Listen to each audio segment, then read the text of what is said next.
West begins in Fort Worth, Texas, to around the globe. You are listening to Talk of the Night. And now, your host, Paranormal Phil. Thank you, and good evening, good morning, wherever you may be around the world, around the globe, or even in your own backyard. I am Paranormal Phil, and later on in the show tonight, we're going to be joined by my guest, JJ from Southern Demonology, as we continue to, as we talk about demonology, monsters, and ghost stories, and so much more. But first up on the Talk of the Night website, under Story of the Day, The Haunting of Bly Manor, the real demons that haunt it. And, of course, spoiler alert, if you haven't seen the Netflix series, the article will explore some general plot trends from the series, so be forewarned. The Haunting of Bly Manor, which is adapted from a ghost story from the Henry James novella, The Turn of the Screw, is a story of demonic possession. In it, the second episode, where there's conversation between Miles, a lead character, and a priest about biblical exorcism, is Miles. In it, Miles wonders and worries about the Jerison Demonica, which is a man on whom Jesus performed an exorcism that is mentioned in the Gospel of Mark, Matthew, and Luke. However, the story of the, and I know I messed that word up, Gerasene, demonic, is more terrifying than the one at the Haunting of Bly Manor. According to the Bible, the possessed man had been repeatedly shackled and placed in isolation away from his family, friends, and the rest of his community. He lived in a cemetery, was chained up, naked, and homeless. Of course, you can read more of that by clicking on the link at the bottom of that story, by checking out the full story there. So let's get into talking about my guest tonight. And let me get that up here. And it says, J.J. Johnson graduated from Hampden Sydney College with a BA in Systematic Theology and Deconstructed Postmodern Philosophy, and then earned an MTS, Masters of Theological Studies, in Semitic Philology and Pseudo Paragraph. I know I'm going to mess up a lot of these words. From Harvard Divinity School. He also served on the PhD Candidate Council as a translator of classical Ethiopic. I know I messed up a lot of these scrolls that focus on hearing and protection from demons, and has translated several. During the day, JJ is a cloud application architect and has been a web developer for the past 23 years. In his off time, he runs the Southern Demonology podcast, a show that focuses primarily upon the angelology and demonology that arose during the Second Temple period, while also exploring the rites of exorcism in addition to the ghosts and monsters of Japan. He is also developing an application that will automatically translate documents from G's. So please welcome my guest, JJ from Southern Demonology. Thank you very much for having me. You're welcome. So tell the listeners a little bit about yourself. Sure. So I, after I finished high school, I had kind of the grand ambition to study both the physical and the metaphysical. So I wanted to get a degree in philosophy and in physics. And the only problem with that is that my math is horrible. So I quickly switched away from physics and found religion. And the thing that interested me the most was translating ancient languages, such as Biblical Hebrew, and was even able to pick up Ge'ez, which is the liturgical language of the Ethiopic Orthodox Church. And only probably about 300, maybe 400 people in the U.S. know it, but it's a really important language because a lot of pseudepigraphal texts were translated into it and have been preserved by the Ethiopian Orthodox Church because they still consider all of that work to be religious in nature. So they take it as biblical canon. So yeah, after I finished out from college, I then was able to go to Harvard, and I was able to study under the first or second most famous Semitic philologist in the world, Dr. Hunegard, and was able to continue on with my Ge'ez study, but also the interesting part was I was even able to kind of get a peek behind the curtains about the Dead Sea Scrolls. Mm-hmm. The interesting thing is that ever since their discovery, there has been a tight-knit group of academics that controlled all of the access to the original documents. So if you happen to go to an Ivy League school and you belong to certain religious programs or religious studies programs, then you actually might have a chance to look at some of them. Mm-hmm. And, people, it was kind of a source of major frustration because the wider academic community had no access to these documents. And then everyone would go, they'd write their papers, they'd deliver them at conferences, and then you would have one of these inner circle members show up and present something about the Dead Sea Scrolls that would completely revolutionize the field, and it left a lot of bitter feelings all the way across the board. In college, we were actually the very first college to offer a class in it, and that's because maybe the year before, there was a breakthrough where someone took all of the previously released scrolls that was gathered through conferences, compiled them, and then released them, which actually forced all of the people that had tight control over the Dead Sea Scrolls to release them to the public. And so that was the very first time they were ever kind of, revealed to the world. We got to study them firsthand. And then when I went to grad school, I got to work with the people that had control of the scrolls for the past 40-something years. So it was a really interesting dichotomy after that. But yeah, once I finished grad school, it was either I could go and try to be a professor and make next to no money and still spend the next 12 years in school, or I could get into what kind of excited that same kind of itch that I got from translating ancient documents, and that would be web development, programming. So that's what I diverted into, and I've been in that field now ever since. Okay, so you pretty much got almost access to almost like the Vatican's archives, basically, with the Dead Sea Scrolls. For the Dead Sea Scrolls, certainly did. There's a publishing company based out of the Netherlands called Brill, and they're the ones who released it. And of course, to buy the CD back then, it was, a good chunk of money. But our school actually purchased it. They purchased a brand new multimedia PC because, this was back in 98, 97. So, that still cost a good bit of money for a powerful machine.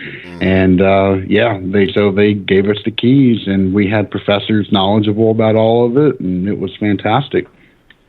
Now, how did you get your fascination with angelology, demonology, ghost monsters, spirits, and everything like that? It's a good question. So I grew up in the smallest town in the state of Tennessee, Sladen. It's about 113 people, and I grew up surrounded by ghost stories. It was one of my favorite activities in the world to sit around and regale my fellow students with as many ghost stories as I possibly could, whether they wanted to hear them or not. And that fascination stuck with me. When I went into high school, I thought, wow, I would actually like to really study cryptozoology. But then I kind of quickly abandoned that thought.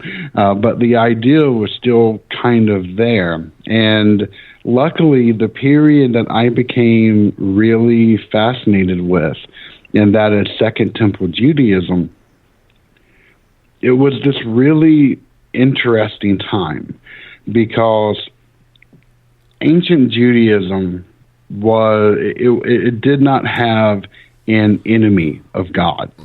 It was just God. And if there was a spirit that destroyed things, if there was a lying spirit, God controlled all of that. So there was no devil, there was no nothing like that. But then you get this really weird conglomeration where you had both the first and second temple destroyed.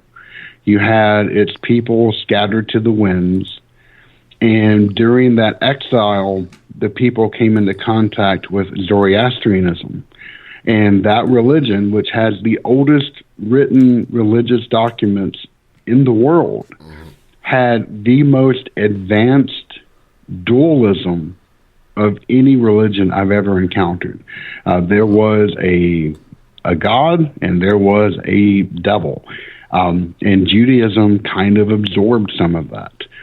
But that was furthered along in a couple of different ways, because there was this idea in Judaism that the 70 nations had an angel that represented all of them, that represented each one.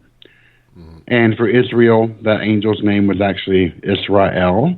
But if you have all of the other nations of the world suddenly turning and attacking Israel, that either means that Israel has done something really, really bad, or it means that the other angels that are leading those nations are not in harmony with God.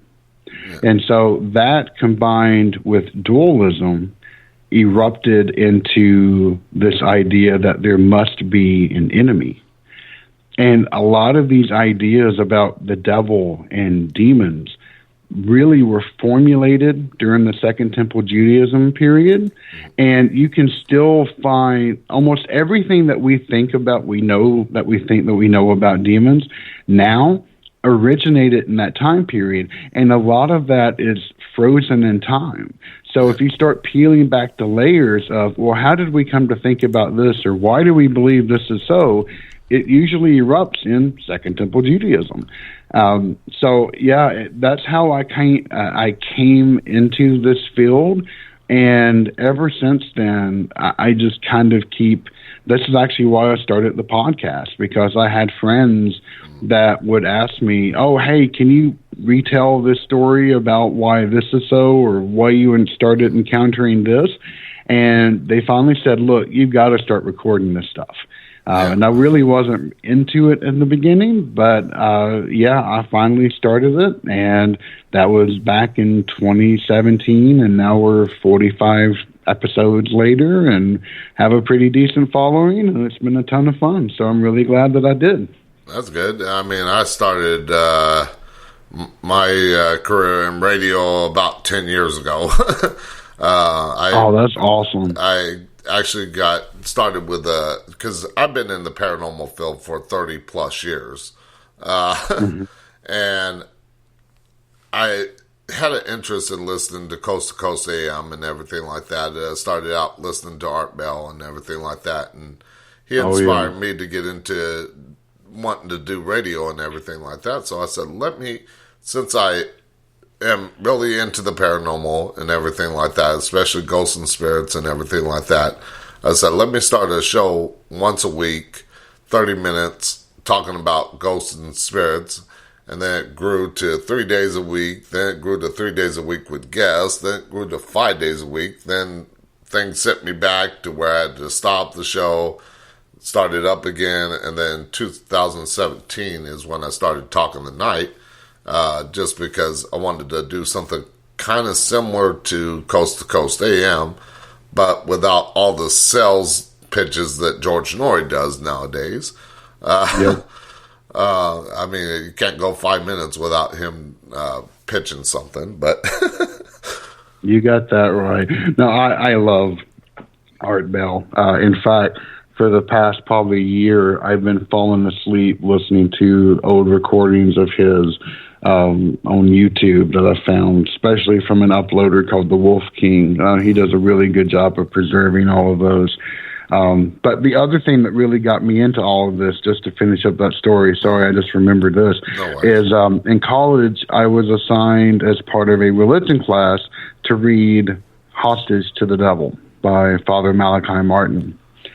And that book scared the ever-living bejesus out of me, not just for a week or 2 weeks, but for months and perhaps years later.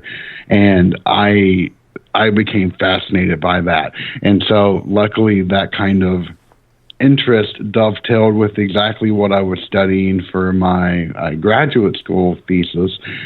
So I've continued that along the way. And I've listened to all of his old recordings on Art Bell's show, Coast to Coast. Have actually just wrapped up a 3-part interview with someone who had several different encounters with what he thinks, and for the record, so do I, are the perfectly possessed. And that was a truly horrifying set of conversations. Yeah. I mean, they're like I said, Art Bell with Coast to Coast AM, Midnight in the Desert, a lot of great shows. I mean, I started in the field back in the early 90s, and everything like that. And I was just new to kind of exploring my abilities, even though I've had the ability to see and communicate with spirits since I was 5 years old. But I was new to the field, I should say, not new to my abilities, but I was still not sure of how to control those abilities a lot. And I made the mistake of, and I tell people a lot of times, with a Ouija board, it's not the board itself, it's the intent that you put into it. But I was, like I said, new to everything, and I was out with a couple guys at a haunted abandoned farmhouse up in Northern California, and they were messing around with the board. I was just looking to see ghosts and capture on an old 35 roll-up 35 millimeter camera, trying to capture ghosts and stuff like that, and an big old big old tape recorder, trying to catch sounds of the spirit world, because we didn't have the technology then. But they opened the doorway to something darker in nature and everything like that, and it kind of attached to me since my abilities were pretty strong, even though I didn't know how to control it. So it took me a while to get rid of that. But that's how I got into really the paranormal field and understanding the darker stuff. Nowadays, I get called in. A lot of times I used to get, well, I don't do it anymore, but I used to get called into locations to cleanse homes of these darker spirits, whether people call them demons, whether they call them dark entities, whatever, just because I'm Wiccan, so I got a different belief system on it. That is fascinating. Yeah, I do not, I don't mess with the practical sides of things. I actually did want to become a priest at one point, and actually took spiritual direction from the Jesuits in order to maybe try to become an exorcist in the Catholic Church, but that was not in the cards for me, and so that's been kind of abandoned. So yeah, I'm mainly in the academic space. I do a lot of like current translations. But I have been like diligently studying on demonology for quite a while, and it's a fascinating field. Actually did a episode about a true demonic haunting that one of my listeners went through, and luckily I don't so I don't deal with the practical, but she does, and she had a lot of good advice about kind of protection mechanisms. So we're about to publish a lot of that. Really, my protection mechanisms are much more religious based. Print out a prayer, say them religiously, have artifacts around, etc. Yeah.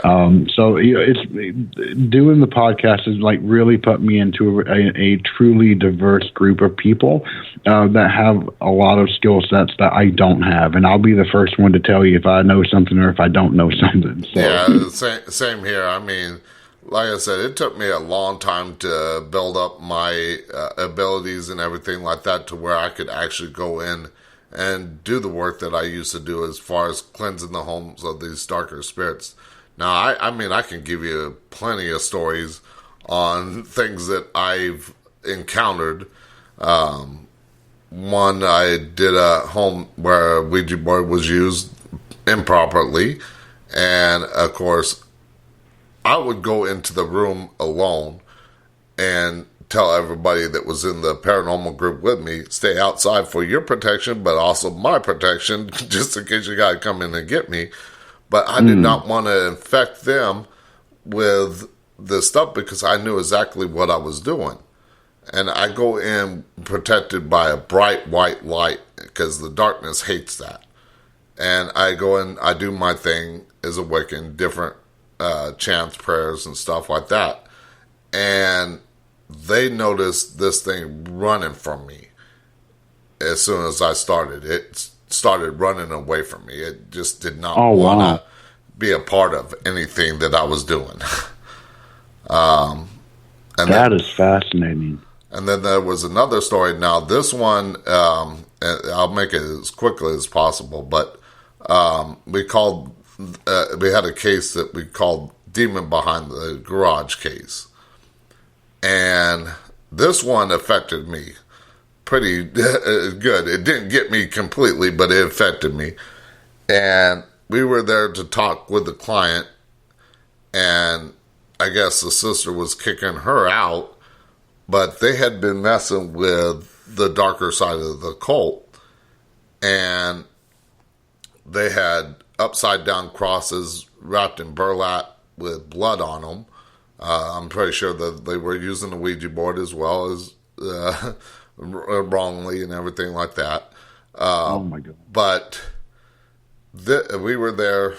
We were standing out in the middle of the street talking with the homeowner, waiting for the client to hopefully clear this out completely. And because I had done it once before, but I told him, if I do this, it's up to you to keep it out, not me to just get rid of it and hope that it stays away. No, you got to keep it out. But we were standing out in the middle of the street talking to the homeowner. She was nice. It seemed nice and everything like that, sweeping up the porch and had the boxes on the thing for her sister to come and pick up. And we had another lady that was a psychic. I don't like to use the word psychic. I use the word hyper empath. But even our psychic did not notice this. And I was looking to the side of the garage. Something caught my eye. And I saw these red glowing eyes from the side of the garage. And then it darted right across in front of us. Again, our psychic didn't even notice this. I did. And jumped into this lady, and her demeanor automatically changed. She started cussing us out, telling us to leave, even though we're on a public street. So she couldn't really kick us out, but and everything like that. But her demeanor changed completely. So we decided no, we're going to meet our client elsewhere, a little bit distance away, so that we don't have no problems with anything else. But I noticed her demeanor changed just as soon as that darker entity jumped into her. And then, of course, we went to the other location, talked to the lady, and this entity we were probably about maybe 10 minutes away from the home. Not very far. And this thing was even trying to affect me. It made me a little bit ill, but it could not do much more than that. But it was still like, get away, I don't want you. It was afraid of me. And it knew exactly what I could do. I knew exactly what it was trying to do, trying to affect the other people to say, okay, let's not deal with it. And of course, we never went back and dealt with it because the lady just didn't want us there, and we can't force her to get rid of it. Right. But that's my God. That's how I get involved in things. But again, it took me years of training and experiences like that to go into locations like that. I couldn't imagine. I'm glad it was you and not me. I'll just say that. Well, I think why I got involved in a lot of this stuff too is, and I make jokes of it, but on the day that I was born in 1973, which is the day after Christmas in 1973, The Exorcist came out in theaters that same day. So I tell everybody, I was born to Linda Blair. Hopefully without the pea soup. Yeah. So let's get into your podcast here real quick, and then we're going to take a commercial break. But I want to ask about, how long have you been doing that show? Since 2017. Oh, that's right. You did tell me that. Yeah, so it wasn't very. Like I didn't really in the beginning. I didn't release, every week or sometimes even 2 weeks. It would actually take a while for me to complete research, and then I would release an episode when I thought about it, and it was kind of purely a hobby. But even though I treated it as such, it has been growing steadily and surely. We've got every bloody social media thing out there, and we have a Discord server and Patreon and all this lovely stuff. And so this year I decided to truly give it my all on this podcast. So we're releasing every week now.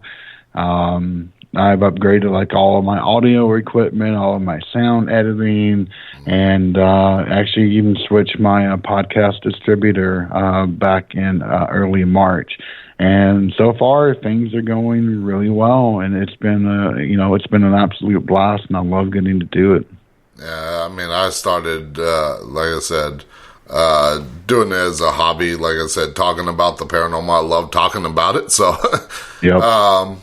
And then it just grew, and then now I'm on, let's see, I'm trying to think, 2, 4, 6, 8, 9 different platforms. And I'll eventually grow it to more, but I got the bigger names like iHeartRadio, Spotify, TuneIn, Apple Podcasts, Google Podcasts, Facebook Podcasts, Amazon Music, YouTube. Yep, same thing here. But I wanted to make sure that I grew the show and everything like that, and because I just started on March 21st doing this full time as a job, because I'm basically retired as a disabled veteran. So why not try to make it a career, something that I love to do? Yeah, exactly. But we'll get back into that and more stories with my guest, JJ, as we continue talking about demonology, monsters, ghost stories, and so much more after the commercial break. We'll be right back. There goes the devil. telling me to lie again. But since I'm around me, says it's alright to pretend, yeah, that you can get more than you give.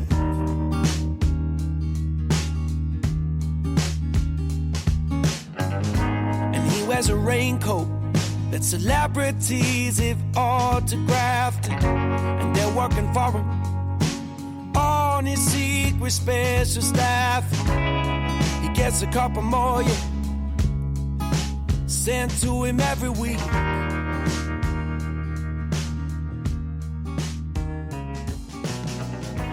Dear God, I hate to say I'm sorry.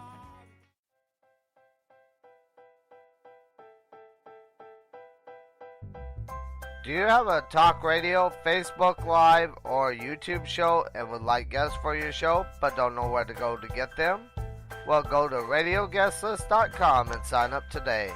They have all different experts in different fields, and you can find the ones that are just right for your show. That's radioguestlist.com. Sign up today. It's free.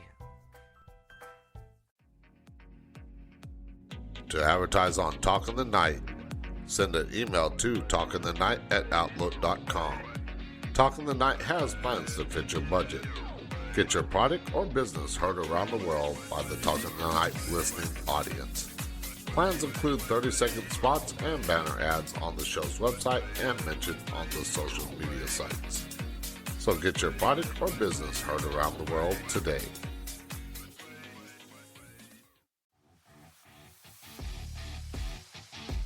Shop the Talk in the Night merch store today and pick up one of the many products with 9 different designs to choose from.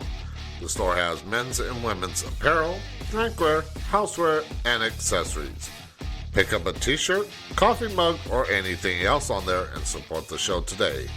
Go to talkinthe.night.com to find a link to the merch store.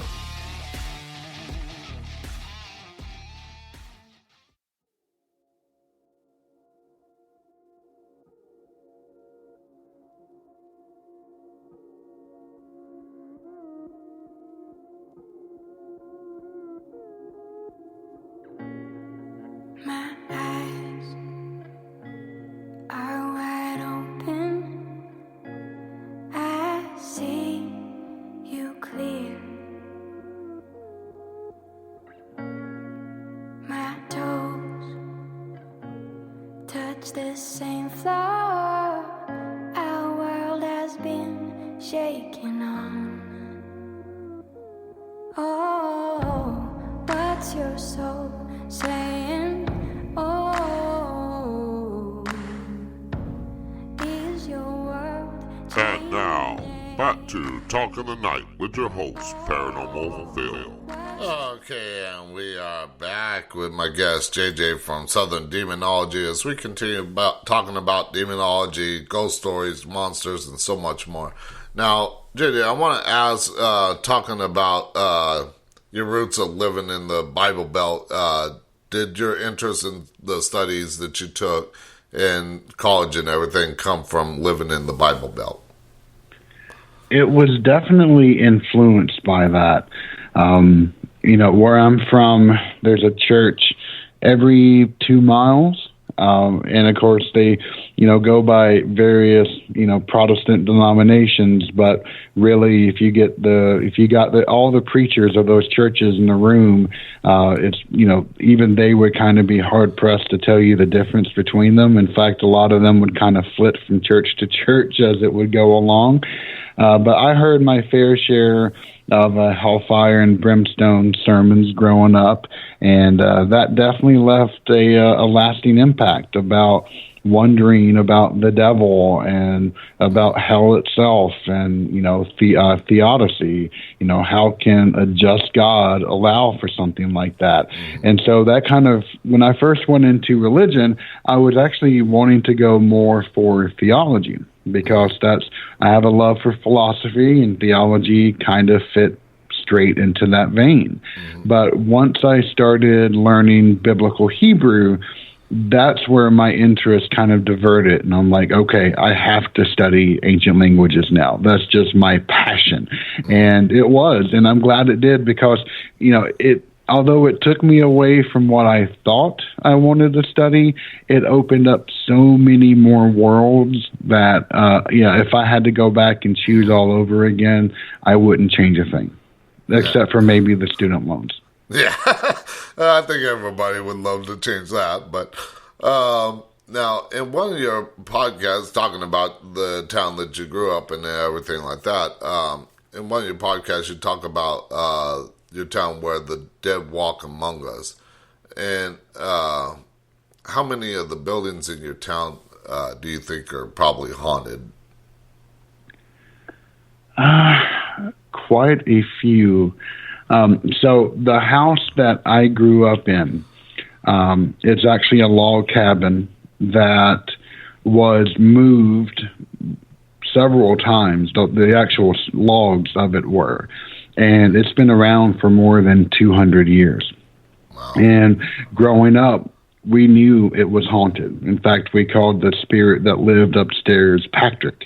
You could actually go upstairs, and there was a small bed up there because that's where my great uncle, that was his room, guy growing up.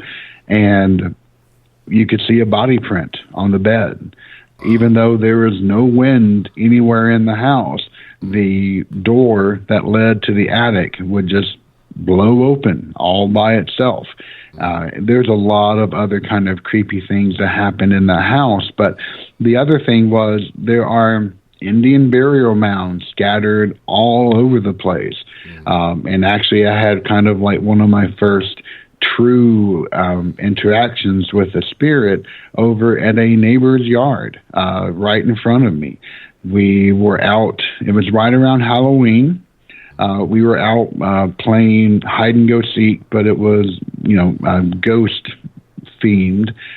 So I wore like white towels draped all around me and would go chasing all these kids around.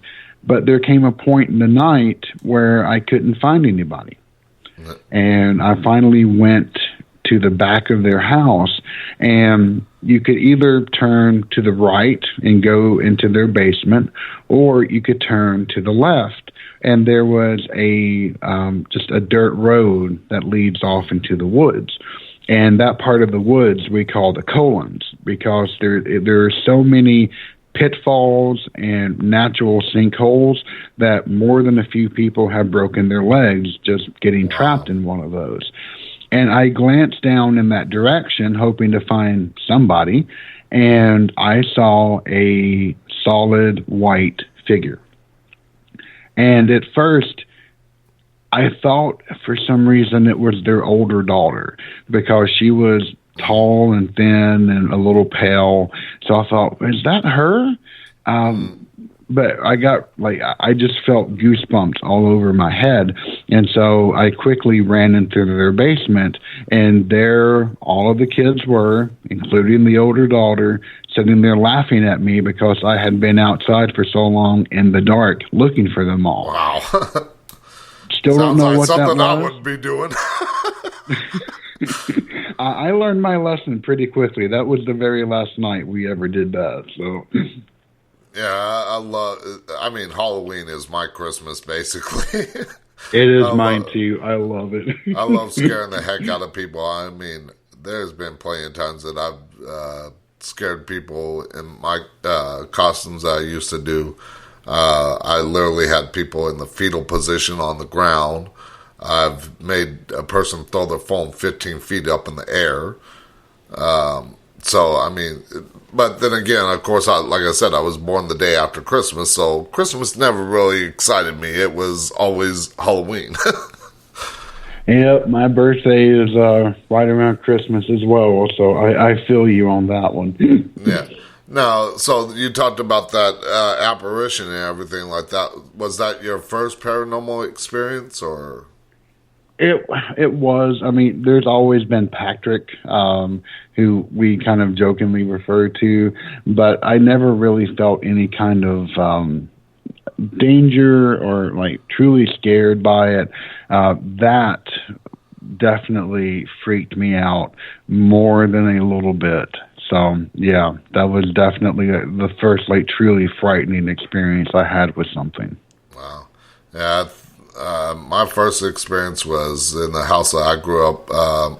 I had a brother that died at birth, from stillbirth. And so I think that was his spirit. But when I was 5 years old, I went out to the kitchen.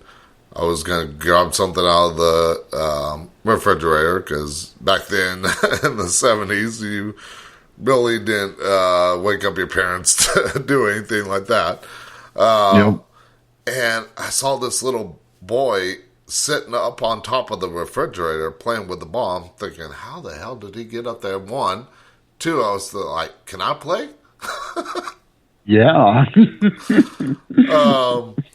But yeah, that it never really bothered me and everything like that. And I tell people, everybody's got that ability to see the spirits. A lot of people just lock it away deep in their subconscious. But, I mean, it was just, it never bothered me. And then, of course, my mom, I knew she could see spirits, so she kind of validated that ability and everything like that to where I grew up, strengthening my abilities. Mm-hmm. So now you talked about getting into cryptozoology, and of course I've had many experiences with cryptid creatures. Well, not many experiences. I've had one experience with a cryptid creature, Bigfoot. I've had experiences with ufology, sighting of a UFO. So have you had any, and talking about your interest in cryptozoology, have you had any other experiences in the paranormal, such as cryptozoology and ufology? I have never had an experience with a cryptid.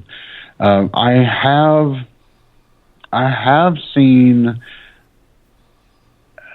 twice what I would consider, a UFA. One of them was actually as a kid growing up. I was with my grandmother, and there was a thing that came hovering over this one of the huge oak trees that we had in our front yard. It was octagonal shape. It had lights on each surface. I don't know what it was. It could have been a regular aircraft, and I just may be misremembering, but I still remember all the different colored lights shining everywhere. And my grandmother didn't know what it was. I didn't know what it was. And it freaked me out. I actually went to school the next day, just blathering about it. Oh, my God, did y'all see the UFO? Of course, no one else believed me. But, as a kid, I'm not really too surprised about that. But, yeah, I have encountered that. But I haven't really had too many experiences when it comes to either UFOs or to cryptids. But I've had a few encounters with something that is dark. Okay. And I've had a few run-ins with it in my life. And, they could be dreams. It could be something else. But when I would be on the border of going to sleep, there's been 3 or 4 times where I've had this old crone be in the room with me. And she's the old hag syndrome, sleep paralysis. Yeah, I've never suffered from sleep paralysis, but she's there and she's whispering to me, and she says my name, and she always wants me to bet with her. Wow. And it's freaked me out every single time. But the most, okay, there is one other experience that I've had, and it's the freakiest experience I have ever encountered. So for business, I went to go live in Japan for a couple of years. Mm-hmm. It's always been a dream of mine. I love everything Japanese. I'm an Hongophile to the extreme.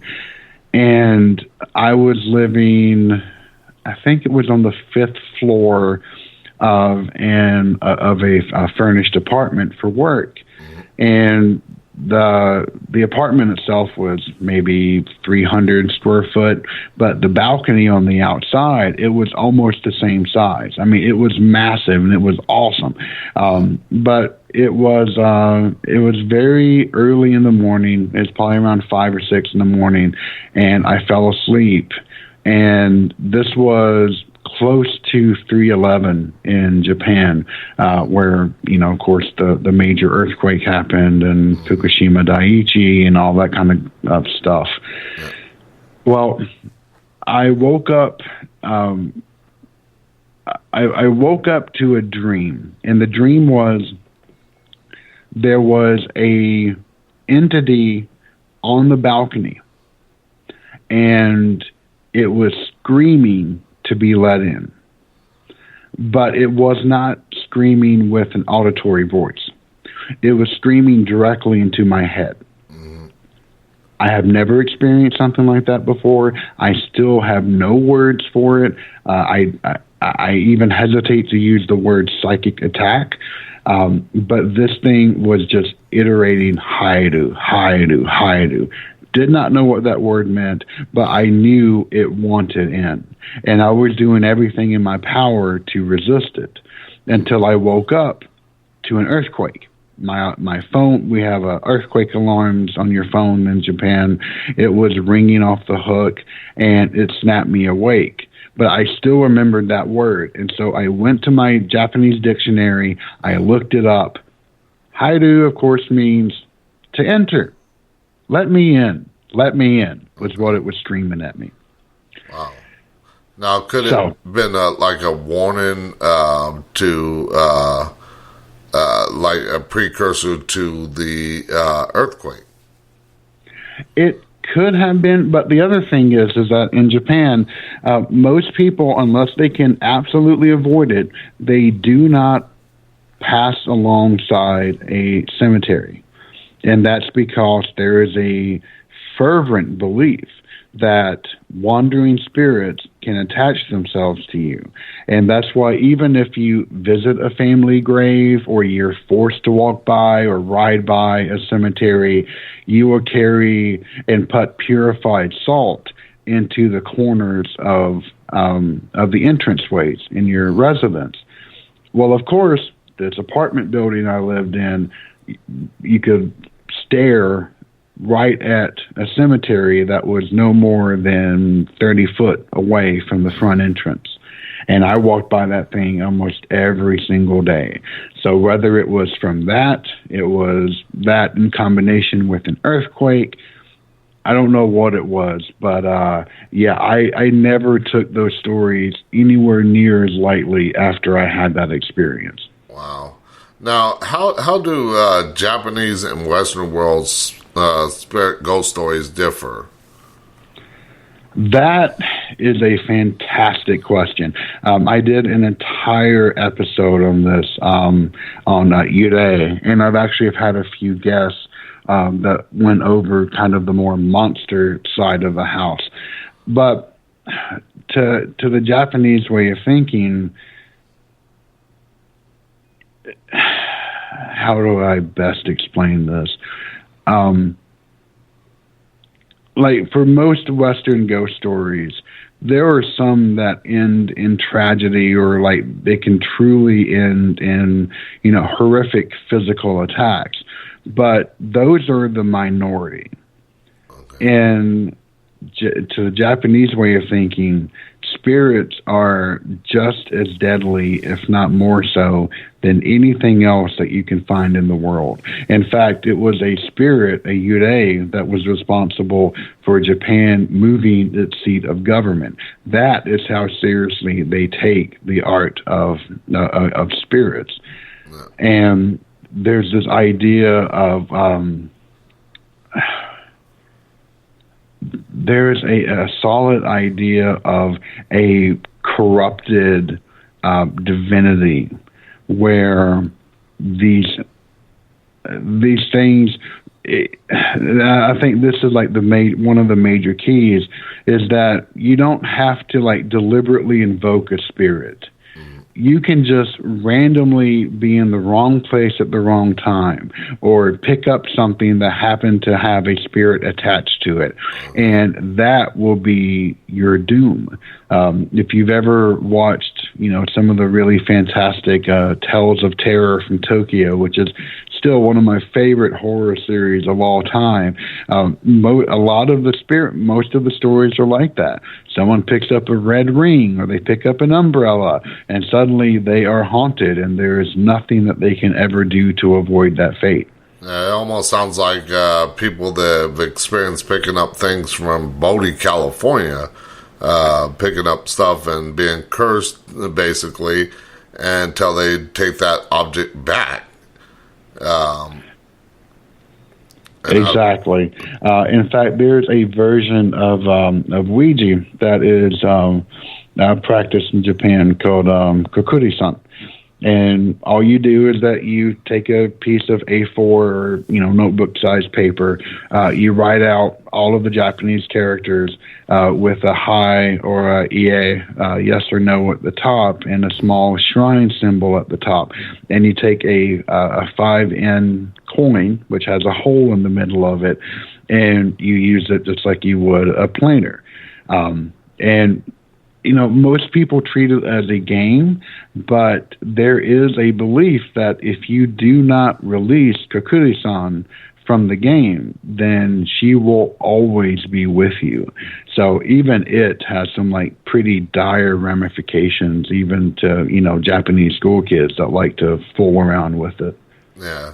Now, I've seen a few of Japanese ghost hunting YouTube channels and stuff like that, and I noticed in a lot of them that they kind of curse the spirits. Basically, I think this one, I can't remember the channel, but it goes, the guy would see a spirit and be like, "Fuck your mother," and I don't know if you've ever experienced that living there in Japan or not, but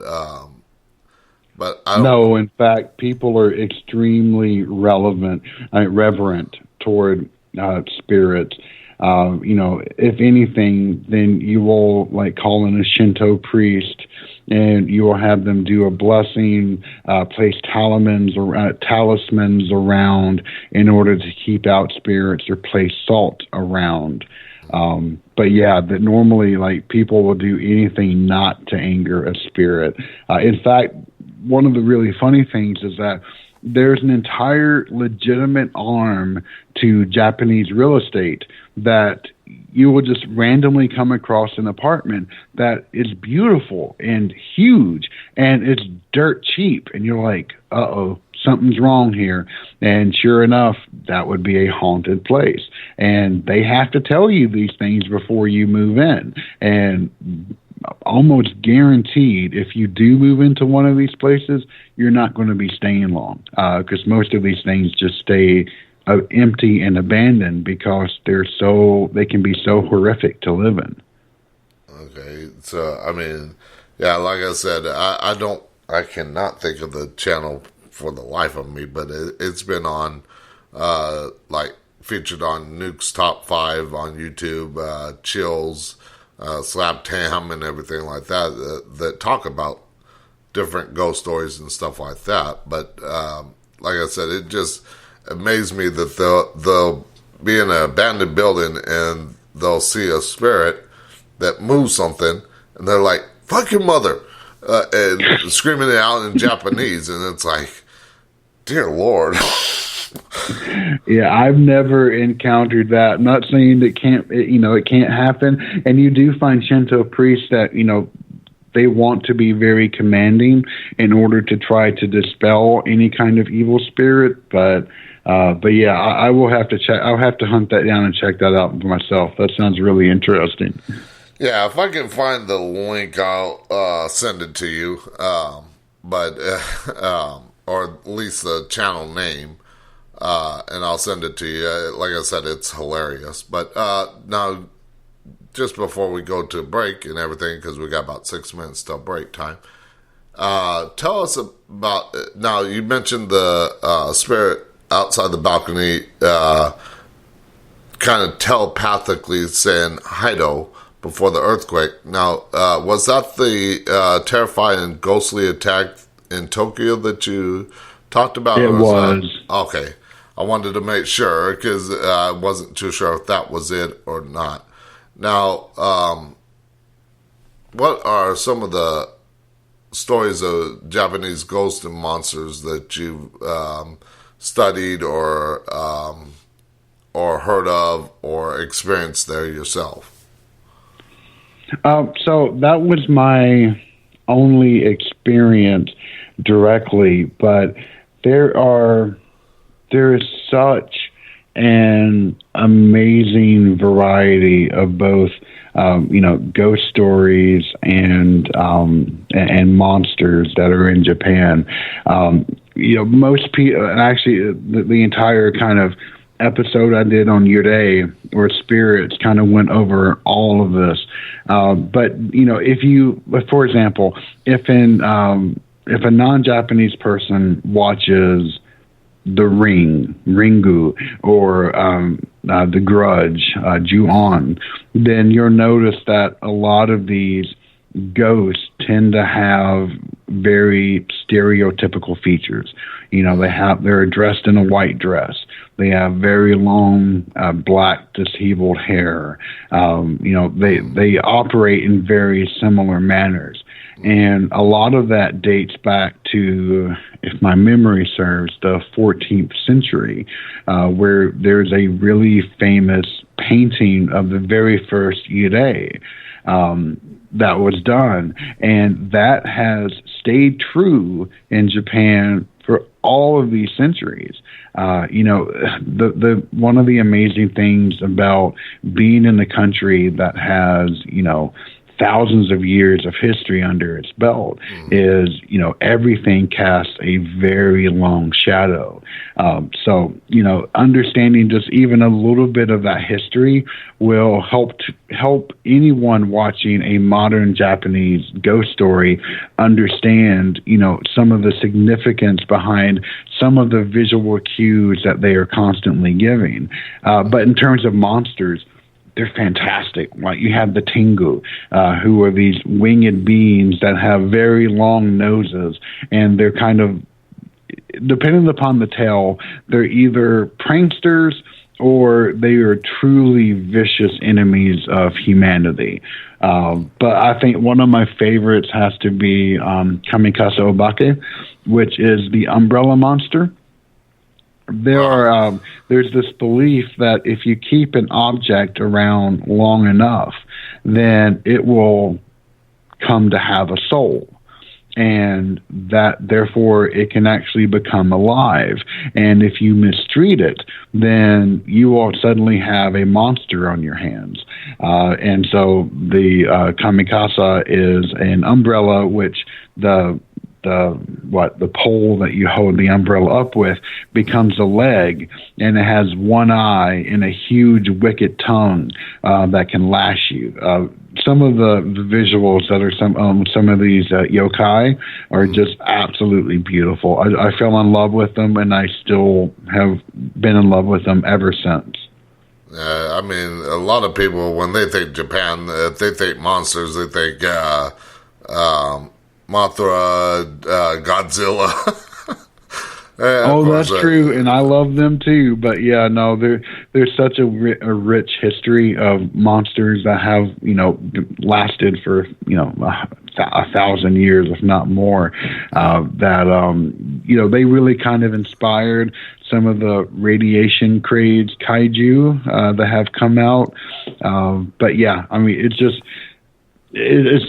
fascinating. So I won't bore you anymore. No worries. I just wanted to ask about that. But we are at the commercial break. But we'll be right back after the short commercial break with phone calls, and you can even jump in the speaker chat and ask your questions for my guests. But we'll be right back talking about more demonology and monsters, and be right back.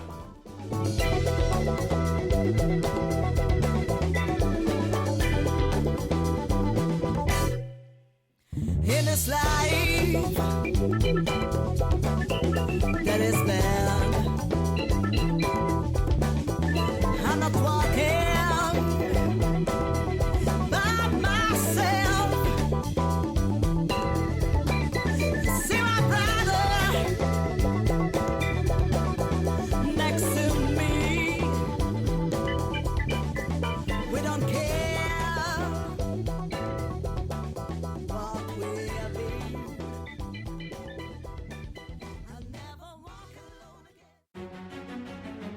The weather is getting warmer and people are out and about.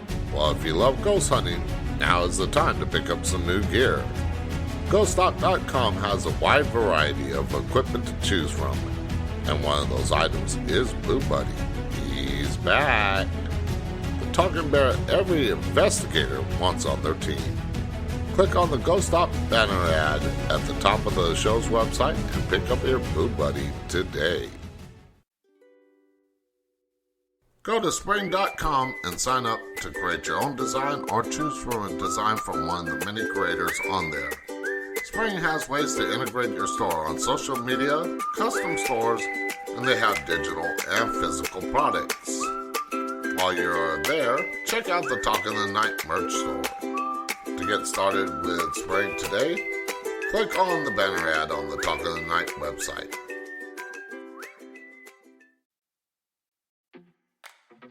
Go to the show's website and click on the links for each of my guests and purchase a book or other product that they may be promoting. Without them, there would be no Talk in the Night. Whether you're interested in the paranormal, conspiracy, technology, health, relationships, or any other topic the show covers, my guests have something for you. Check it out today on talkingthenight.com.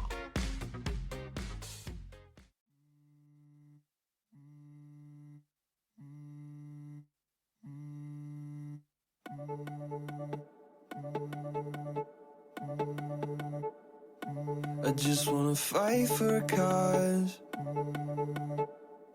If I get to know my purpose, I don't know if I'll like it or not. God, I know that you're the answer. When I'm searching my mind, I forgot. When I'm walking through the fire, I just look toward the light when it's hot.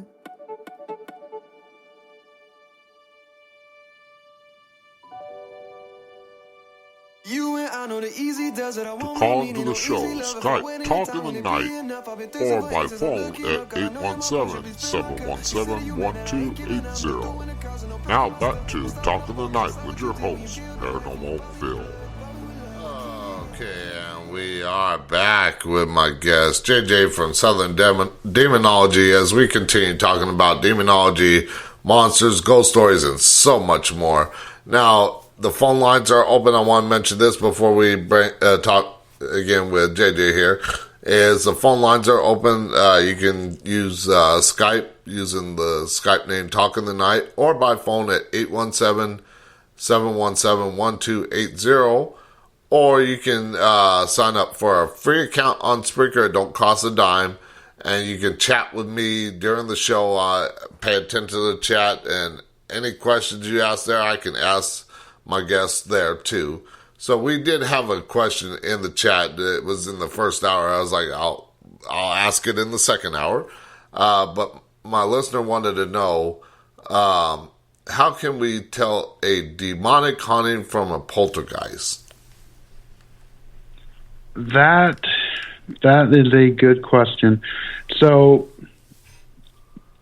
again, I'm not going to say that I have a ton of practical experience because I am primarily an academic. But usually, if you have a type of haunting in which the entity is usually not affected by smudging or, a burning sage, B, has a truly negative reaction to religious artifacts, or C, causes absolute fear, those are typically the signs of a true demonic infestation. And now, this is coming from my own religious background, so you can take it with a grain of salt. That's usually when you would want to call your local parish and have a rite of exorcism performed on the property itself, because there are two different types. There is exorcism of person, which most of us are familiar with from the movies, even though they get it wrong 90% of the time. Yeah. And then there's exorcism of place. And because these things are preternatural entities, they are bound to either a location or to a person or to a spot in time. They are not supernatural, they are preternatural. So that's why usually a exorcism will work in one way, shape, or form. And the good thing is about an exorcism of place is that it doesn't have the strict requirements that an exorcism of person requires. Yeah, and of course, I'll give my take on it because, like I said, I've been in the field 30 years, and I know a thing or two. Please. The poltergeist is more the prankster of the spirit world. Like if you had a family member that loved playing pranks, they would be considered the poltergeist. I mean, they're the ones that love moving things. They love... I mean, they can have a darker side to them, but again, people call them demons. I call them darker entities. And I'll get into this real quick, just so that people understand this. With Wiccans, we believe in light entities and dark entities, which can be construed in different wording as angels and demons. It's just different wording, but the darker entities or demonic activity, they're out to cause harm. They're going to cause the scratches. They're going to cause the violent pushes on a person. They're going to cause, like I mentioned about that one from the demon behind the garage case, where it was trying to make me physically ill. They're the ones that are going to cause the harm, whereas the poltergeist is more the prankster. Yep, completely agree with that. Now, and then, of course, my listener mentioned that she heard that The Right was more accurate, and I heard the same thing. That movie. I don't know if you've ever watched that movie. I have seen it. So most movies that depict an exorcism, they get it wrong in a couple of different ways. First, they're trying to do world building. So, like I think it's The Possession of Michael King is its name. There's quite a few others that fall into this sin where they think that, we have to establish an entire character backstory so that you like them. That's not the point. You have a demonic entity that is actively attempting to take over and minimize someone's free will. That is all the story that you would ever need for a movie, bar none. But two, exorcisms are not a kind of one and done kind of activity, especially when we're talking about exorcism of person.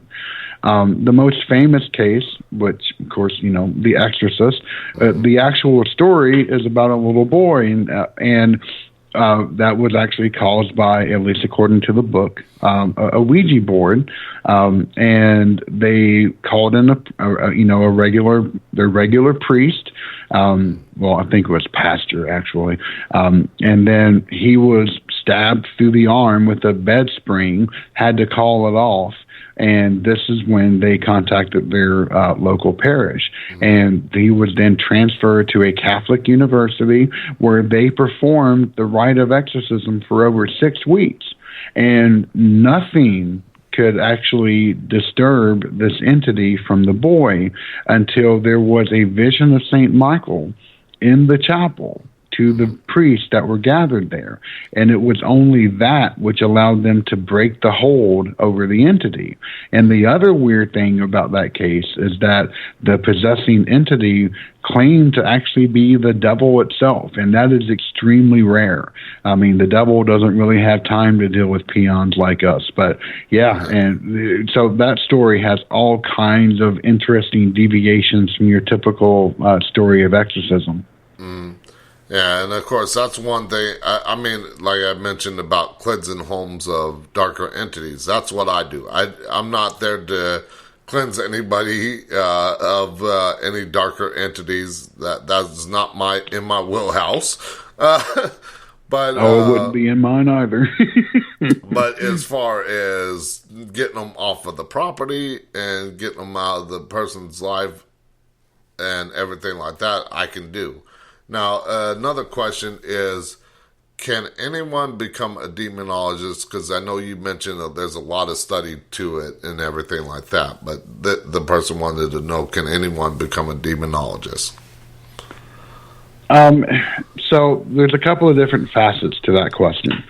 If you're talking about can you become an academic demonologist, yes, absolutely. It takes a lot of time. For example, I had to, if you're interested in the time period that I was interested in, it takes about 14 different ancient languages in order to study. And, you're covering not just the Christian New Testament, but also the Hebrew Bible, and then the collection of works that was written in between the two, which is the pseudepigrapha. And there is an entire world of literature right there, everything from Jubilees to First Enoch to everything else. And that's just learning the history. But that's if you're really wanting to become an academic in the field. If you are just wanting to become a practicing demonologist, I would still say yes. Having some sort of innate ability would definitely help. I don't have that, so I can't really speak to that aspect. I know that paranormal field can, but there are still practical means of protection that anybody can undertake. It will take someone that is knowledgeable in the field. I don't think anyone can just go out and read a book and say, "Oh, I know how to do everything now." It doesn't work like that. Yeah, it does not. Like I said, it took me many years of learning my ability, learning how to control that white light that surrounds me, because I go into a location with no fear whatsoever. I could go into the darkest pits of hell location and still not be afraid.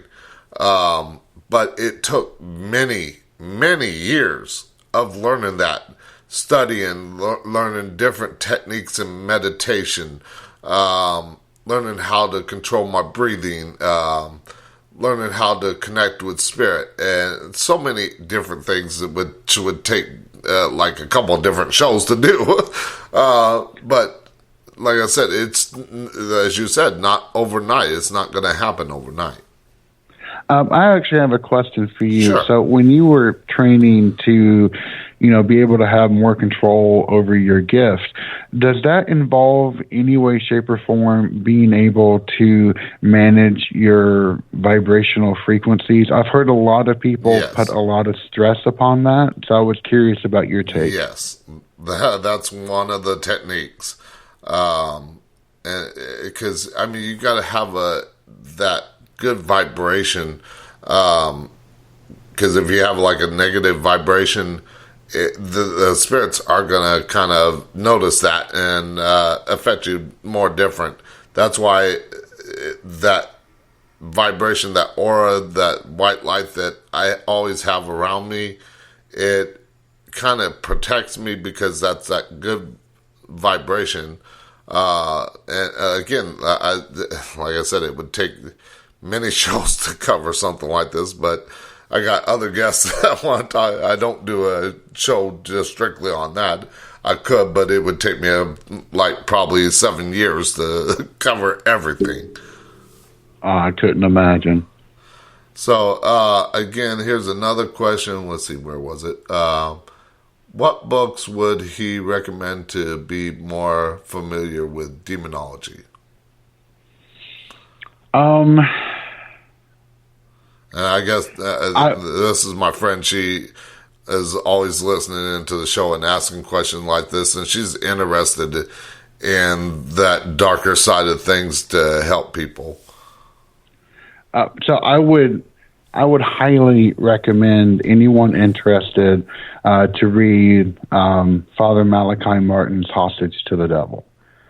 It is phenomenal because there are, even though it's like the subtitle to that book is the possession and exorcism of 5 contemporary Americans. There's actually 6. There's another story that was kind of tacked on in later editions.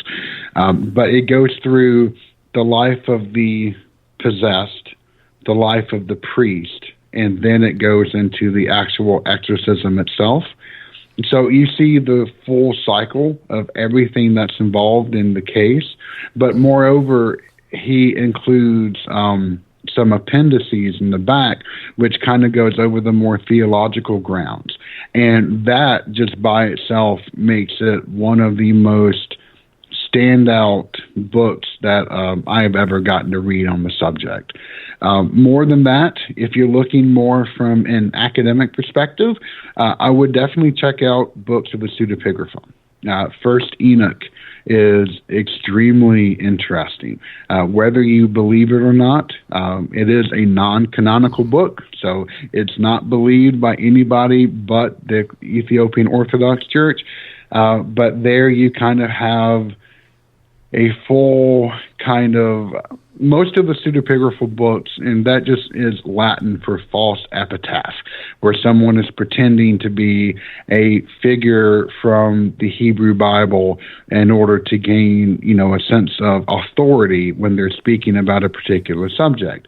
But a lot of these pseudepigraphal books are trying to come to grasp upon very tricky passages that you find in the Hebrew Bible. And one of the chief amongst them is Genesis 6, where it's talking about the sons of God coming down and, giants roam the land. These are really troubling things to try to understand. And First Enoch and Jubilees all kind of took different stabs at figuring out what all that meant.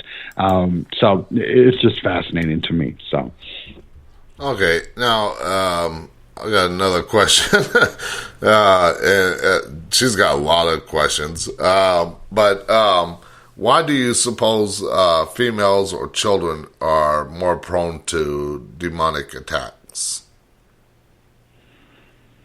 And I don't think there's really a stat on that that I know of. There's not. In fact, Father Martin, he performed 6 different interviews with Art Bell, and they were all really interesting. But he and his team, so he said, they did a profiling exercise to try to attempt to determine if there's any particular characteristic in which singled out somebody for either demonic obsession or possession, and those are entirely 2 different things. Yeah, I wanted to know what the difference was between those two. Maybe somebody that don't know something like that would find that interesting on obsession and possession. Yeah, I'll get to that in just a second. But the thing is that so they went through this entire profiling exercise, and there was no pattern that they could identify. They went through over 700 cases of demonic activity. They couldn't pinpoint anything, whether if it was a woman or a child or a man, or if you were rich, if you were poor, if you were smart, if you weren't. They couldn't really identify a single cause. And that was kind of one of the big points of hostage to the devil. You will, because Father Martin says that there is no distinguishable characteristic that will single one out for true harassment by a demon. Okay. Now, it could be that it very well could be, because there are no experts when it comes to demons. At least that's what, I have come to think. But if, children and mothers or women tend to be more, let's just say that's to be true, than children, because they are innocent. Demons are out to corrupt humanity. They are out to putrefy and cause corruption at the most base level. So to take that which is inherently innocent and to corrupt it to putrefy it, that would just be delight. And for women, which is, the source of motherly love and protection, to corrupt that would just be an absolute joy for these entities. Yeah, and like I said, there is no really real good study. I mean, there's a lot of, even with the spirit world and everything, there's different takes on it. Like you mentioned about children being innocent and everything like that. And the way I talk about people being able to see and communicate with spirits is I use a term called the Santa Claus effect. And I mentioned this many times on my show. If you got small kids, have them tune away so that I don't destroy the reality. I'm not a demon. Yep. But anyways, what the Santa Claus effect is basically when we're small, we're told Santa Claus is real. When we grow older, we are told that he's not real. Well, the same thing with the spirit world. When we're young, our minds are not corrupted by the everyday world. And as you said, they're innocent and everything like that. And it allows that ability to come through until somebody's told, well, it's not real, it's just your imagination, or nothing's there, and stuff like that. And that ability gets pushed from the third eye in front of your conscious mind all the way deep into your deepest part of your subconscious. So I can see children being more prone in that sense because of that innocence, that not corrupted by the everyday world. True. And let me ask you just a quick question. Have you ever seen the movie We Go On? I have not. It is phenomenal. It is on Shudder. No, I am not sponsored by them by any means of the word, so you don't have to worry about a biased point of view here. But it is a movie about a man who is suffering from so many different phobias, from riding in cars to fear of rot. Essentially anything that could lead to death, he is petrified of. And so he decides, I have a choice. I can either attempt to go through years upon years of therapy to try to get to the root of it, or I could actually pay to have someone prove to me that the afterlife exists. And if I know that, then I won't be so afraid. Mm-hmm. And one of the stories in which is going on in this thing is he encounters a researcher that has that exact same kind of theory of when you're a kid, you are more open, and we're going to put you back into that state. It's just fascinating. It's really, really an awesome movie. Okay. Now, I want to ask, and sorry for the pun, but I want to play devil's advocate, if you will. And, absolutely. And ask a question, because I do love asking these hard-hitting questions with all my guests to challenge their mind and everything like that, challenge their thoughts on things. And a while back, I don't know exactly how long it's been. It's probably been about 10 years ago. But I saw a video of I think it was an archbishop in the Catholic Church mentioning the devil was made up by the Catholic Church to scare people. Now, is there a chance that this stuff doesn't really exist?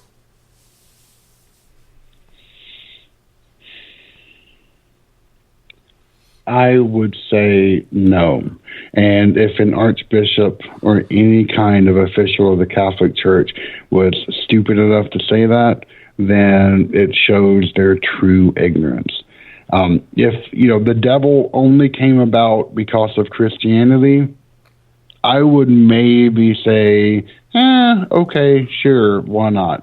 But no, that is not. The devil predates the Christian faith. It really came about during Second Temple Judaism. In fact, there are many contenders for the devil. You have Azazel. You have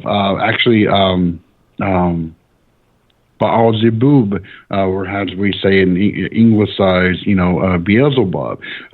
There are a lot. There's a Simhaza. I actually have an entire series called The Name of the Devil, which I investigate all of these kind of early names that this entity is supposed to have. So the Catholic Church did not invent the devil. Now, one thing that did come about was during the reign of John Paul II, JP2, he did come forth and say that hell is more of a mental state. And even though I am Catholic, I do not agree with that. I think that, some people have tried to categorize hell as a true separation from God. Maybe it's just because I was exposed to way too many hellfire and brimstone speeches, but I absolutely believe in the existence of hell. There have been, although they are in the vast minority, somewhere around 3%, there are NDEs, near-death experiences, in which people go to hell. And they are some of the most frightening things that I have read. And so, yeah, there are many things I could point to, but no, I don't think the Catholic Church invented the devil. Okay, yeah, because like I said, I love asking those questions just to throw people off their game and everything like that. And, no, it's a great question.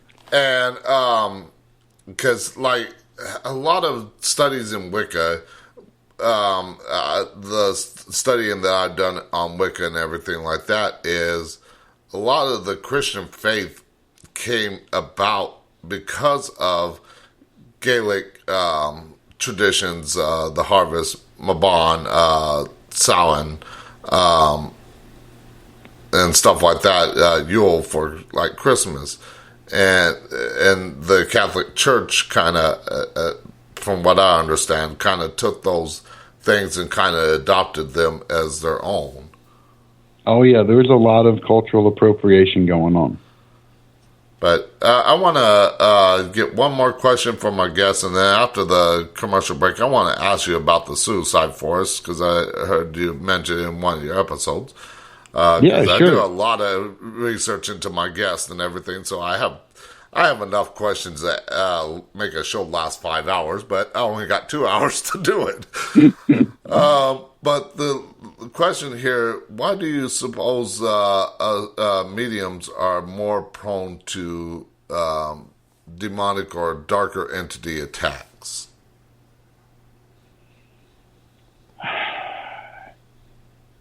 I would have to say it's because they're probably more open. And it could be that you have someone who is experienced. It's kind of the same thing with a Ouija board. If you present nothing but doors, but you have no locks on those doors, you're inviting anything that just happens to be wandering by in. And that's why I would never mess with the Ouija board, because I don't know the protections, and I'm not going to open myself up to any kind of attack like that. Yeah, a lot of people open those doorways and don't know how to close them, or don't even think to close them. And yes, you might have the goodest intention in, and like I mentioned, intent is what makes the board good or bad. But in a sense, when you use that board, even if you got the good intentions of just contacting your loved one, you do not a lot of times close that door, and the spirit world sees that opening, and those darker entities, those demonic entities, are going to find a way to that doorway and come through it. Absolutely. All right, but we're going to take our last commercial break of the night, but we'll be right back after the short commercial break with more questions, phone calls if you want to call in, and more on demonology and monsters. We'll be right back.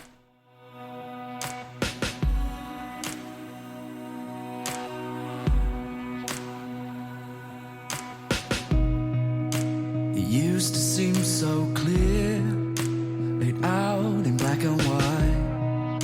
No cause to ever fear, no need for for compromise. The questions on my mind, the things I couldn't say. It used to feel so real inside this desperate heart, a joy no one could steal, a strong and steady start. The questions on my mind, the things Do you need music for your radio show, podcast, or YouTube channel but need a music license to play it on your show? Well, go to artlist.io and check out the plans they have. They have 3 plans to choose from: personal, unlimited, and enterprise. All the music that you hear on the show is from Artlist, and there is a banner ad on the show's website. Check it out today.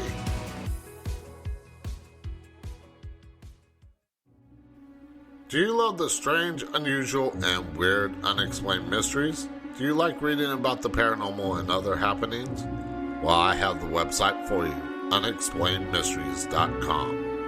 On there you will find so much, such as the latest news and articles, forums, news with video, and so much more. That's unexplained-mysteries.com, or you can click on the banner ad on the show's website to take you right there. Do you love history? Do you wonder what happened on this day in history? Well, check out history.com/this day in history and find out what happened on this day in recorded history. You can also click on the image on the Talk of the Night website under This Day in History and check out one of the many things that happened. The show's website lists a different event in history every day, so check it out today. wandering through Wichita, doubt my salvation on account of all the ways I've gone wrong, and I'm lonesome and lonely.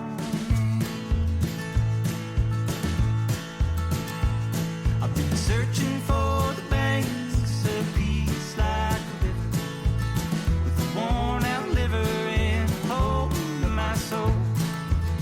Winter time's coming, these days are shorter than my temper. I can't wrestle with my angels and they got a boot heel on my throat. To call into the show, type Talk in the Night or by phone at 817-717-1280. Now back to Talk in the Night with your host, Paranormal Phil. Okay, and we are back with my guest, JJ from Southern Demonology. And just to mention that we are in the last half hour, so if you want to call in and ask your questions for my guests, use Skype name Talk in the Night or by phone at 817-717-1280 or go to Spreaker.com, sign up for our free account. It's free, you don't have to record anything, and then go to the live show, scroll down to the bottom, there's a chat bar, you can chat there. I pay attention to the chat all throughout the night. So I wanted to ask about, and I think it was in that episode 3 that was talking about the suicide forest, and I've heard a lot about that, but I wanted to get your take on it since you were there and you kind of experienced that. Yeah, so it is. It's called Aokigahara. It is at the base of Mount Fuji. It is I believe, a 32-kilometer sized piece of forest, and it is the second most popular suicide spot in the world, right after the Golden Gate Bridge. The way it works is that people, when they decide they want to end their lives, they will go, usually pack a tent, they will go out into Aokigahara, and they will camp out until they gather their courage enough, and then they will kill themselves. The surrounding towns actually have a suicide watch. There are signs everywhere asking people not to kill themselves, to treat their lives with more care. And then usually it used to be once a month. It may have been extended during COVID times. I don't really know. But there's usually patrols that will go comb through the forest on a periodic basis looking for dead bodies so that they can cart them back. The entire forest has a dark history to it. In older times, villages that were on the brink of starvation, they would cart their elders into that forest and leave them to die. Wow. The entire forest is the earth is primarily made up of volcanic glass.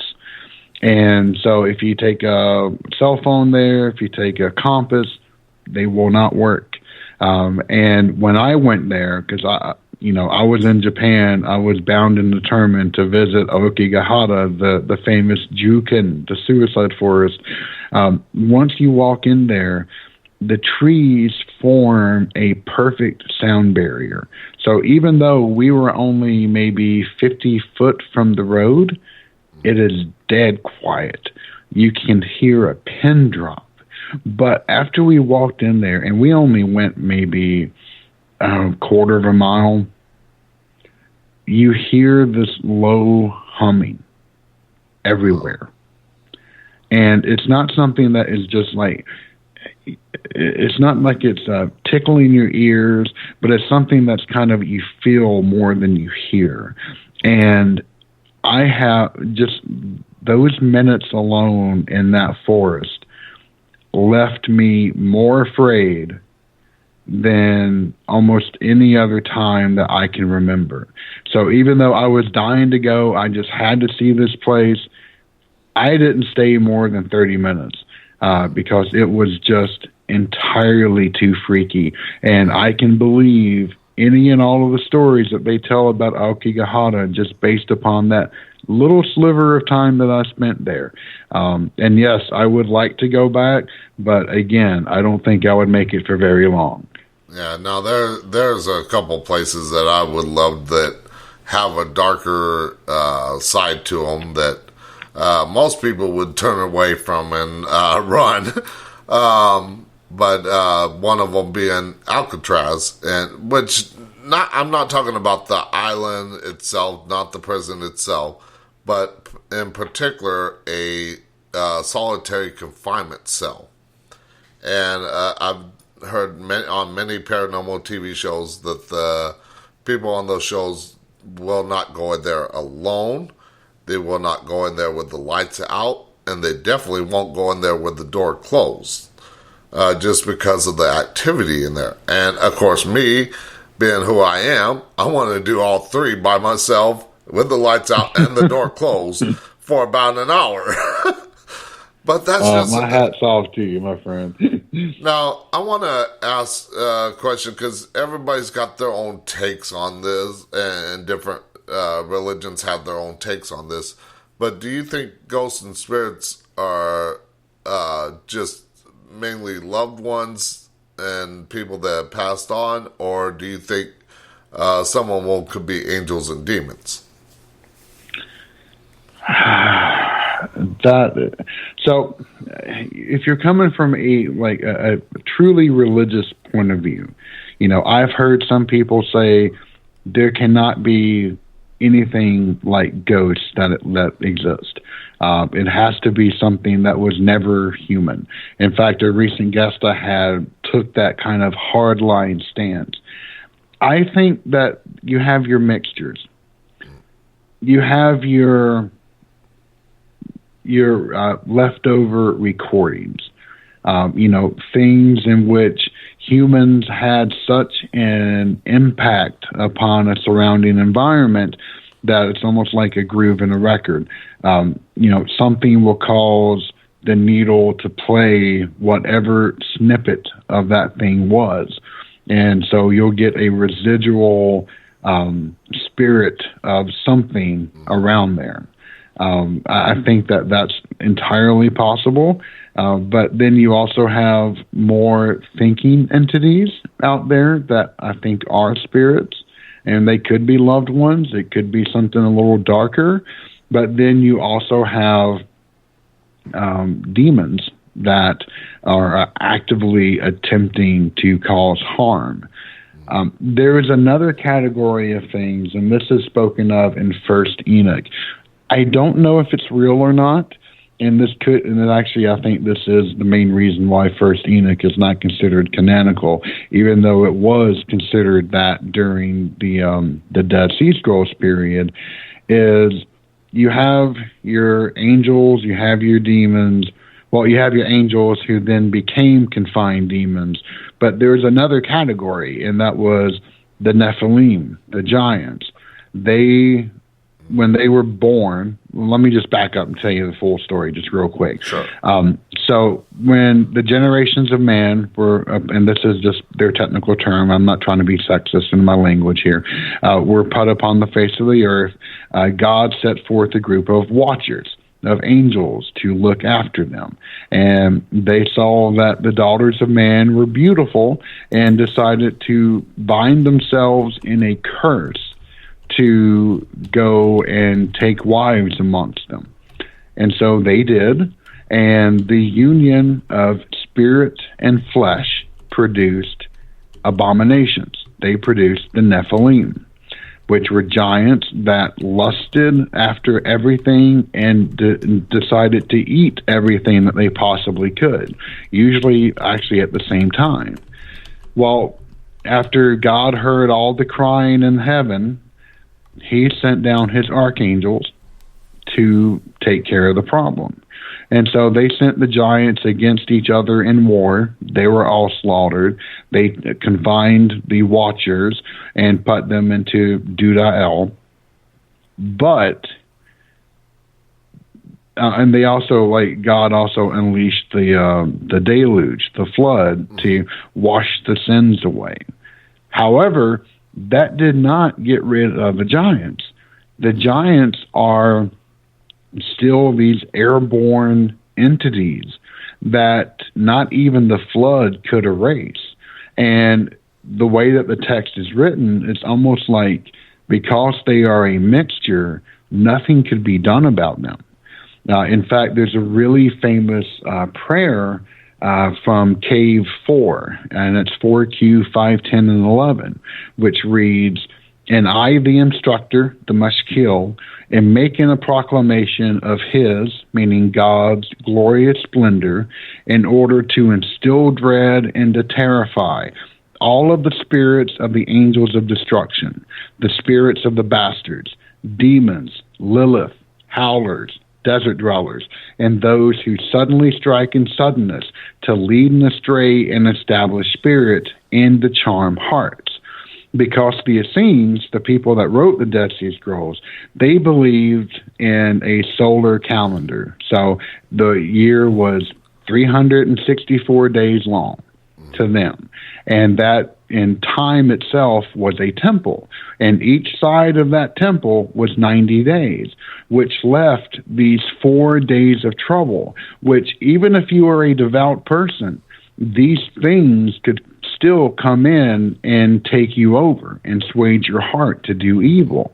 And that's why, the master of this commune would get forth and say this prayer in order to try to protect everyone that was listening to him. Okay. Now, I had a question in the chat, but we already kind of covered that a little bit. So they probably missed it, but we were talking about the old hag syndrome and sleep paralysis and everything, but she wanted to know what exactly is the hag, and the old hag, and a lot of things I think it is related in a way to sleep paralysis. It's just our body trying to protect us from rolling off the bed and hurting ourselves or something like that. But then again, there's always different thoughts on it. It goes back in time. Like the hag, just like you have various accounts of, shadow people or shadow entities that's been around for centuries, the hag also plays a prominent part. And she's popped up in so many different tales. But she's never good. In fact, I mean, a lot of these tales, she's nothing more than a demon. Other things, she's, attempting to sway people away from righteous paths or just doing downright rituals. So who knows at the end of the day? Yeah. Now, I'm going to ask, because you mentioned you study it, but you never actually really got into going out and experience it like a paranormal investigator would, like somebody like me. But and you did mention about the darker entities, the demonic entities, and stuff like that. But have you ever been to any location that has demonic activity, and what was those experiences like?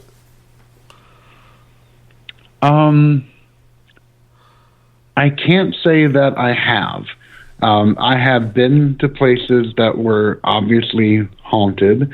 I've had experiences along those lines, but I haven't had something that was actively trying to damage me, at least not in a permanent way. I have, I've had a visitation or two from a crone-like figure, but I don't think that was a haunting, because that was never a permanent thing. It was just every once in a while I would encounter that. But no, everything else has been much more of your typical haunting type of situation.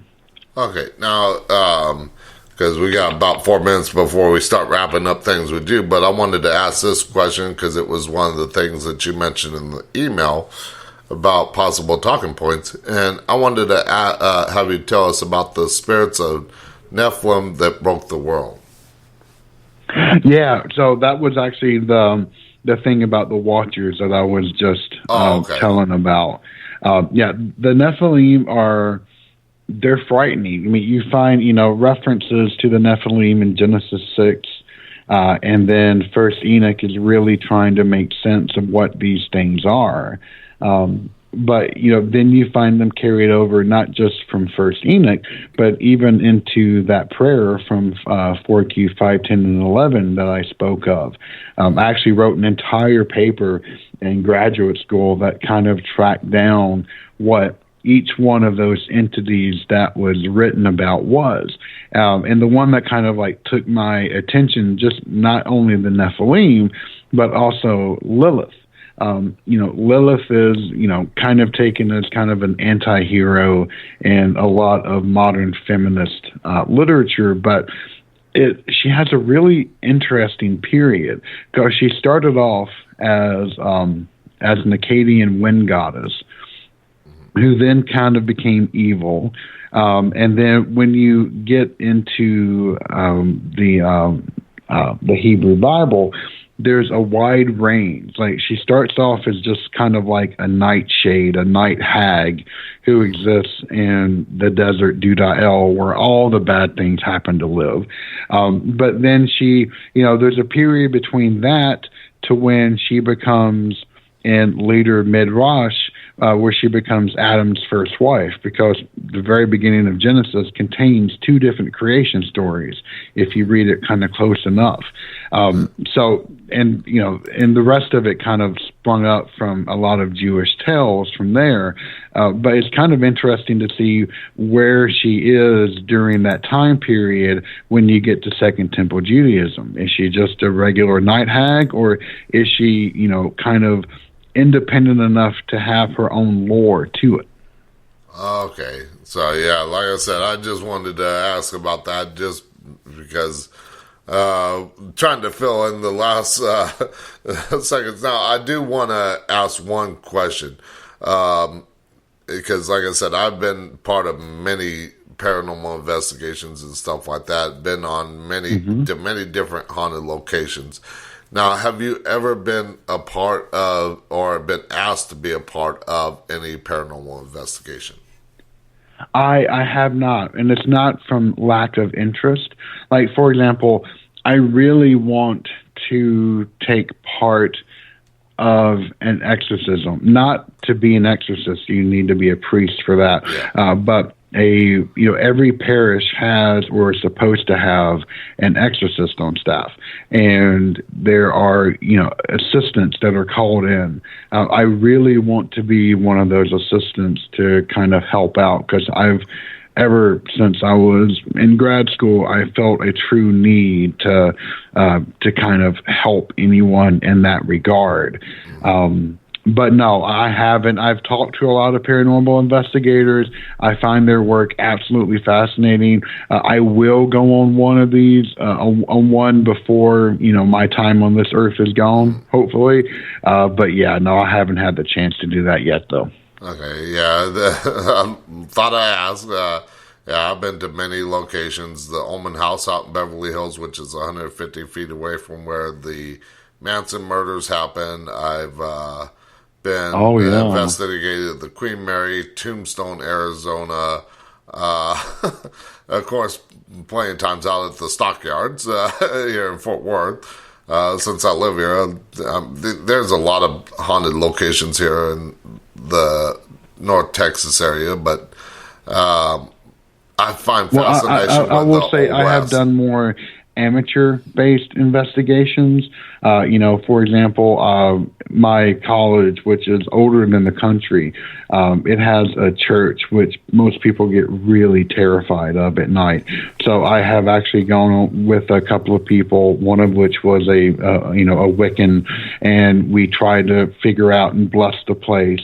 And I've also have gone alone into Sunshine 360, which is a really famous spot in Japan, which it's a huge skyscraper, and it has a whole bunch of entertainment facilities, but it is the site where some of the most horrible executions took place by the Japanese government, and it is supposedly one of the most haunted buildings in all of Japan. Wow. All right, so we're almost out of time, but tell people where they can find out more information about yourself and your podcast. Yeah, absolutely. So we actually I just completely redid our website. So you can find that at southerndemonology.com.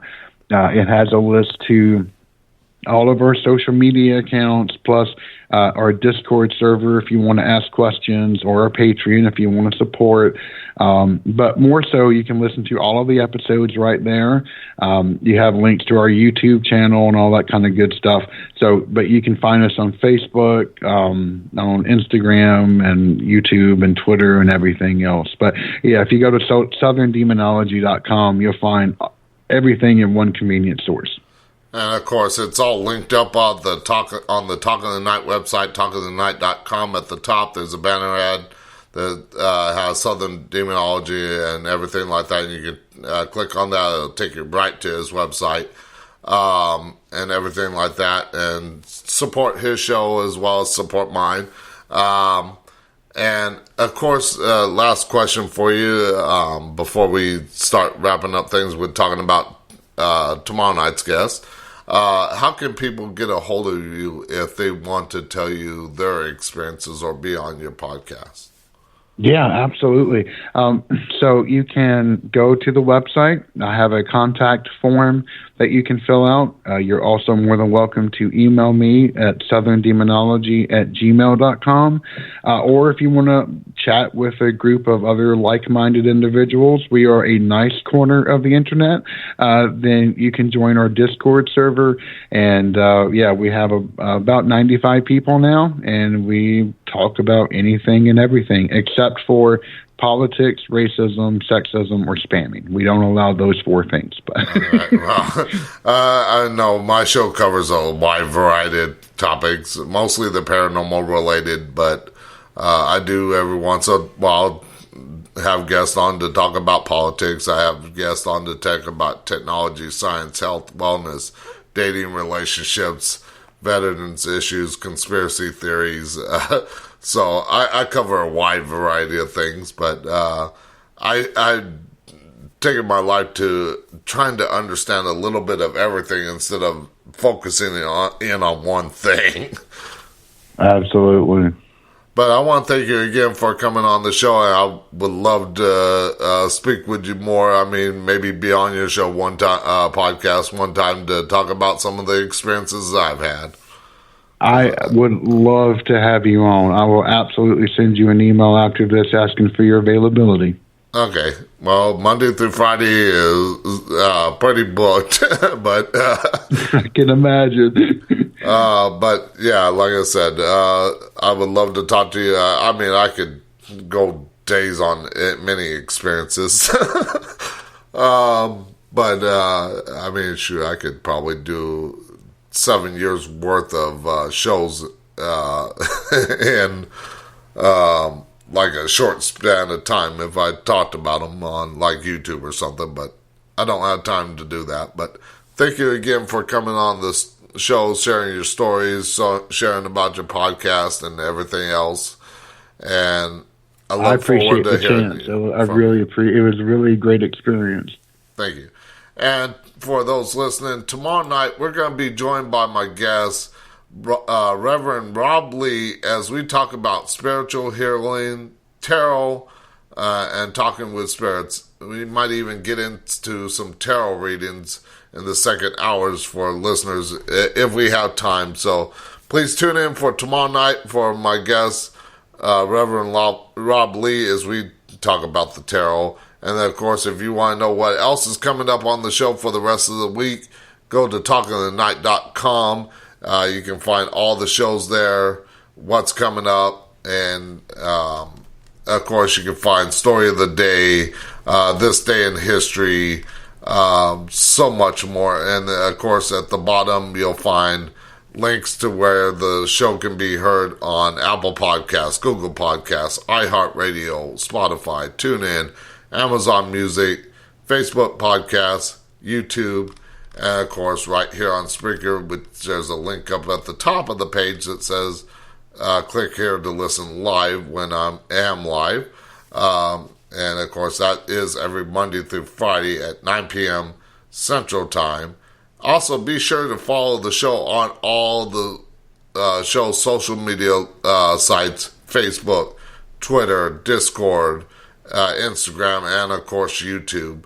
And until tomorrow night, when I welcome my guest, Reverend Rob Lee, as we talk about tarot, spiritual healing, and spirituality, and so much more, I shall see you on the dark side. Good night from Talking the Night.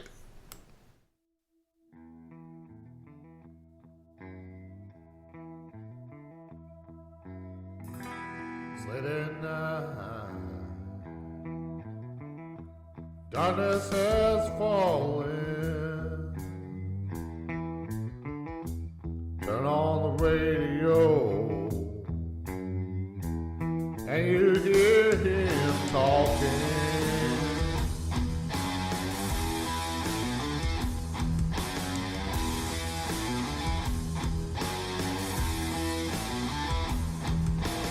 Listening what he has to say, all about the paranormal and all of the things. When he sounds off, you can hear